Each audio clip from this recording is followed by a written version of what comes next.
ಓಂ ಶ್ರೀ ಗುರುಭ್ಯೋ ನಮಃ. ಎಲ್ಲರಿಗೂ ನಮಸ್ಕಾರ. ಧೃತಿ ಡಿವೋಷನಲ್ ಚಾನಲ್ಗೆ ಸ್ವಾಗತ. ನಾನು ಇವತ್ತಿನ ವಿಡಿಯೋದಲ್ಲಿ ರಾಯರ ಅನುಗ್ರಹಗಳನ್ನು ಪಡೆಯಲು ರಾಯರನ್ನು ಹೇಗೆ ಪೂಜಿಸಬೇಕು, ಹಾಗೆ ರಾಘವೇಂದ್ರ ಸ್ವಾಮಿ ಪೂಜೆಯನ್ನು ಮಾಡುವಾಗ ಯಾವೆಲ್ಲ ನಿಯಮಗಳನ್ನು ಅನುಸರಿಸಬೇಕು ಅಂತ ಹೇಳ್ತಾ ಇದ್ದೀನಿ.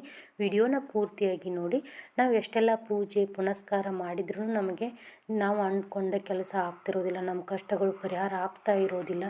ಯಾಕೆ ಅಂತ ನಾವು ಎಷ್ಟು ಚಿಂತೆ ಮಾಡಿದ್ರೂ ಆಗ್ತಾ ಇರೋದಿಲ್ಲ. ಆ ಟೈಮ್ನಲ್ಲಿ ಚಿಂತೆ ಮಾಡ್ತಾ ಕೂತಿರ್ತೀವಿ. ನಾವು ಎಷ್ಟೆಲ್ಲ ಪೂಜೆ ಮಾಡ್ತೀವಿ, ಆದರೂ ದೇವ್ರು ಯಾಕೆ ನಮ್ಮ ಕಡೆ ನೋಡ್ತಾ ಇಲ್ಲ, ನಮ್ಮ ಕಷ್ಟಗಳನ್ನ ಪರಿಹರಿಸ್ತಿಲ್ಲ ಅಂತ ಚಿಂತೆ ಮಾಡ್ತಿರ್ತೀವಿ. ಅದ್ರ ಬದಲು ನಾವು ಸರಿಯಾದ ರೀತಿಯಲ್ಲಿ ಪೂಜೆ ಮಾಡ್ತಿದ್ದೀವ ಅಥವಾ ಯಾವ ಥರನಾಗಿ ಪೂಜೆ ಮಾಡಬೇಕು ಅನ್ನೋದನ್ನು ನಾವು ಅದ್ರ ಬಗ್ಗೆ ಯೋಚನೆ ಮಾಡಬೇಕಾಗುತ್ತೆ. ಸರಿಯಾದ ರೀತಿಯಲ್ಲಿ ಹಾಗೆ ದೇವರನ್ನ ಸರಿಯಾದ ರೀತಿಯಲ್ಲಿ ಒಲಿಸ್ಕೊಂಡ್ರೆ ತನ್ನಿಂದ ತಾನೇ ನಮ್ಮ ಕಷ್ಟಗಳು ಪರಿಹಾರ ಆಗುತ್ತವೆ. ಇವಾಗ ಹೇಗೆ ಪೂಜೆ ಮಾಡಬೇಕು ಅಂತ ನೋಡೋಣ ಬನ್ನಿ. ರಾಘವೇಂದ್ರ ಸ್ವಾಮಿಗಳ ಆಶೀರ್ವಾದವನ್ನು ಪಡೆದುಕೊಳ್ಳಬೇಕಾದರೆ ಅವರ ಪೂಜೆಯಲ್ಲಿನ ನಿಯಮಗಳನ್ನು ಮತ್ತು ಪದ್ಧತಿಗಳನ್ನು ಕಡ್ಡಾಯವಾಗಿ ಅನುಸರಿಸಬೇಕು. ವಿಧಿವಿಧಾನಗಳ ಪ್ರಕಾರ ರಾಯರನ್ನು ಪೂಜಿಸಿದಾಗ ಮಾತ್ರ ಆ ಪೂಜೆ ನಮಗೆ ಶುಭ ಫಲಗಳನ್ನು ನೀಡುತ್ತದೆ ಎನ್ನುವ ನಂಬಿಕೆ ಇದೆ. ಈ ನಿಯಮಗಳನ್ನು ಅನುಸರಿಸುವ ಮುನ್ನ ನಾವು ನಮ್ಮ ದೈಹಿಕ ಹಾಗೂ ಮಾನಸಿಕ ಶುದ್ಧತೆಗೆ ಹೆಚ್ಚು ಆದ್ಯತೆಯನ್ನು ನೀಡಬೇಕಾಗುತ್ತದೆ. ರಾಘವೇಂದ್ರ ಸ್ವಾಮಿಯನ್ನು ಪೂಜಿಸುವಾಗ ನಾವು ಯಾವೆಲ್ಲ ನಿಯಮಗಳನ್ನು ಅನುಸರಿಸಬೇಕು ಅಂತ ನೋಡೋದಾದರೆ ಒಂದೊಂದಾಗಿ ಹೇಳ್ತೀನಿ. ಸಾಂಪ್ರದಾಯಿಕ ವಸ್ತ್ರದಲ್ಲಿ ರಾಯರ ಪೂಜೆ ಮಾಡಬೇಕು. ಜೀನ್ಸ್ ಪ್ಯಾಂಟ್ ಅಥವಾ ಇನ್ನಿತರ ಆಧುನಿಕ ಶೈಲಿಯ ಬಟ್ಟೆಯನ್ನು ಧರಿಸಿ ಪೂಜೆಯನ್ನು ಮಾಡಬಾರದು. ಎರಡನೇದು ನೋಡೋದಾದರೆ ದುರಭ್ಯಾಸಗಳನ್ನು ತೊರೆದು ರಾಯರ ಪೂಜೆ ಮಾಡಬೇಕು. ದುಶ್ಚಟಗಳನ್ನಿಟ್ಟು ರಾಯರನ್ನು ಎಷ್ಟೇ ಪೂಜಿಸಿದರೂ ಆ ಪೂಜೆಯ ಫಲ ನಮಗೆ ದೊರೆಯುವುದಿಲ್ಲ.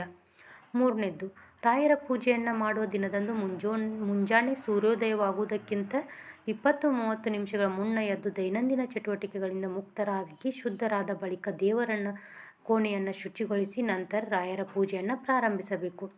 ನಾಲ್ಕನೇದ್ದು, ರಾಯರನ್ನು ಪೂಜಿಸಲು ಶುದ್ಧವಾದ ಮನಸ್ಸು ಅತ್ಯಗತ್ಯ.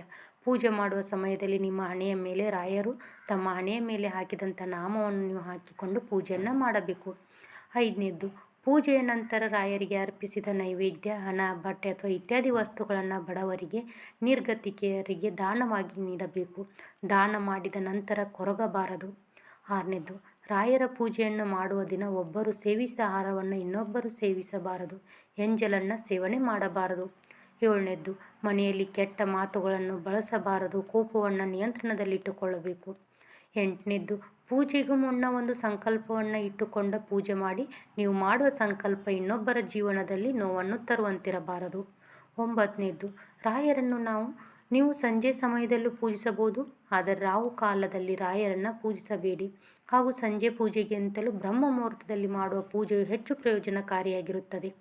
ರಾಯರನ್ನು ಪೂಜಿಸುವ ಮುನ್ನ ಮನೆ ದೇವರು ಮತ್ತು ಗಣೇಶನನ್ನು ಪೂಜಿಸಿ ನಂತರ ರಾಯರನ್ನು ಪೂಜಿಸಬೇಕು. ನೋಡಿದ್ರಲ್ಲ, ರಾಘವೇಂದ್ರ ಸ್ವಾಮಿಗಳನ್ನು ಈ ಮೇಲಿನಂತೆ ನೀವು ನಿಯಮಾನುಸಾರವಾಗಿ ಪೂಜಿಸಬೇಕು.